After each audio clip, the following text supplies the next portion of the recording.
যে যেহেতু হোঁচট খেয়ে পড়েছে তাই ডাইভার্ট করছে। কিসের অরাজনীতি, কিসের অরাজনীতি? তুমি কোনো জিনিসকে অরাজনৈতিক ছেড়েছ? কোনো কুৎসা তুমি কোনো কুৎসা বন্ধ করেছো? ব্যক্তিগত কুৎসা করেছো? আর আজকেরটাও 100% রাজনৈতিক। আর মেয়ের মা মানে রাজ্যপালের মৃত তরুণীর মা কালকেও বলেছেন যে ওনারা মুখ্যমন্ত্রী পদত্যাগ চান এই 1 বছরের মাথায়। দেখুন, মানুষ মুখ্যমন্ত্রীকে মুখ্যমন্ত্রী করেছে। মুখ্যমন্ত্রীর বিরুদ্ধে যারা রাজনীতি করেছে, যে পার্টিরা দিয়েছে, তারা কিন্তু সংখ্যাগরিষ্ঠতা করছে। আমরা এমএলএ, আমরা বলছি উনি আমাদের মুখ্যমন্ত্রী হবেন, বাংলার মানুষ বলছে। পদত্যাগ ওরকমভাবে হয় না। আমার মনে হয় ওনাকেও প্রথম দিন থেকে মিসগাইডেড করা হচ্ছে। রাজনৈতিক অভিসন্ধির মধ্যে উনিও সামিল হয়ে যাচ্ছেন, এটা বাঞ্ছিত নয়। আমরা সবসময় চাই তার মেয়ে এত বড় ঘটনা ঘটেছে, তার প্রতি আমাদের সমান সমবেদনা আছে। আমরা চাই উনি রাজনৈতিক থেকে নিরপেক্ষ থাকেন। মুখ্যমন্ত্রী তার বাড়িতে গিয়ে দেখা করেছেন, সব রকম সাহায্যের আশ্বাস দিয়েছেন। তারপরেও তিনি কিছু কিছু রাজনৈতিক দলের পাল্লায় পড়ে কোর্টে গেছেন, তারপরে সেখানে সিবিআই হয়েছে, আমাদের কিছু করার নেই। কিন্তু এইটা অভিপ্রেত নয় যে ঘটনাটা ঘটছে। শেষ প্রশ্ন। আর এবং আজকের রাখি উৎসবটা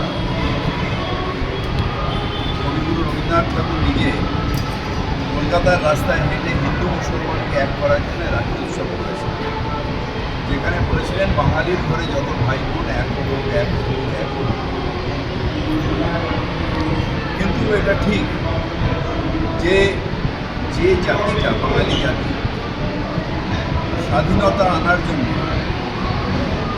যাদের অবদান ইতিহাস শিক্ষিত, অর্থাৎ বেশিরভাগই মানুষ ফাঁসি বরণ করেছে স্বাধীনতা আন্দোলনে বাঙালি, বেশিরভাগই মানুষ কারাবরণ করেছে বাঙালি, বেশিরভাগই ব্রিটিশের কূপে প্রবেশ করেছে বাঙালি।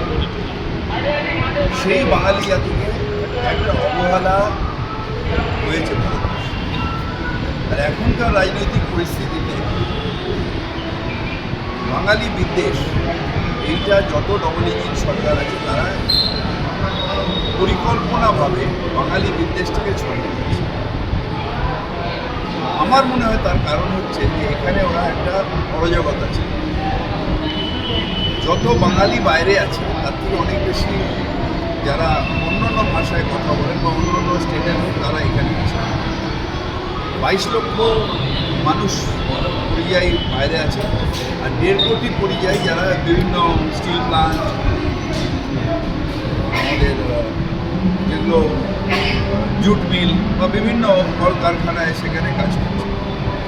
কিন্তু এই দেশটা সবার, তারা নিজেদের অধিকারে এখানে রয়েছে, তারা ভারতীয় হিসেবে এখানে রয়েছে।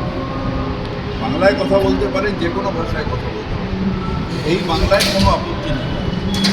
কিন্তু বাংলা ভাষা বলার জন্যে কাউকে বাংলাদেশি বলে তাকে মারধর করা, তাকে তাচ্ছিল্য করা, তার উপর অত্যাচার নেমে আছে, এটার প্রতিবাদ বাঙালি করবে। আজকে তাই রাখি উৎসবের দিন আরেকবার আমাদের অঙ্গীকার নেওয়ার দিন যে আমরা বাংলার মানুষ একতায় বিশ্বাস করি, সার্বভৌমত্বে বিশ্বাস করি, গণতন্ত্রে বিশ্বাস করি, ধর্মনিরপেক্ষতায় বিশ্বাস করি। যে রাস্তা আমাদের রবীন্দ্রনাথ দেখিয়ে দিয়ে গেছিলেন সেই রাস্তায় এখনও আমরা ব্রতী হব। আর বাঙালির ওপরে বা যে কোনো মানুষের উপরে যে অত্যাচার হবে তার প্রতিবাদ ব্রিটিশ আমলেও বাংলার থেকে হয়েছে, আজও বাংলার থেকে। একটা অন্য প্রশ্ন। অত্যাচার হয়েছে, এটার প্রতিবাদ আমাদের সবার মনের মধ্যে আছে।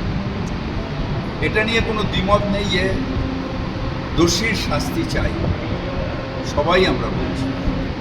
কিন্তু পলিটিক্যালাইজ করে দিয়ে আর্জি করে সত্যিকারের যে মেয়েটা প্রাণ দিল, যে অন্যায়টা হলো, সেইটাকে ছোট করে দেওয়া হয়েছে। নবান্ন অভিযান কিসের জন্য?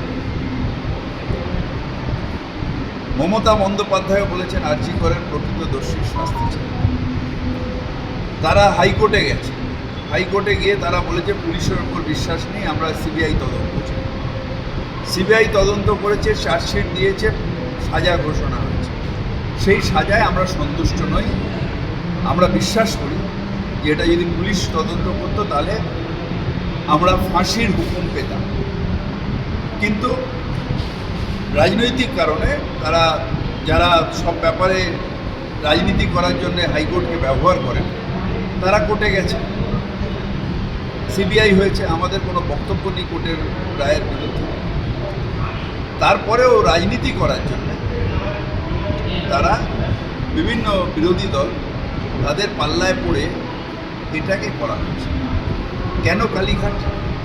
মুখ্যমন্ত্রী বারবার ডাক্তারদের নিয়ে এসে তোমাদের কি দরকার তার দরকার করেছে, যতটা তার সম্ভব হয়েছে তিনি করেছেন ডাক্তারের জন্য।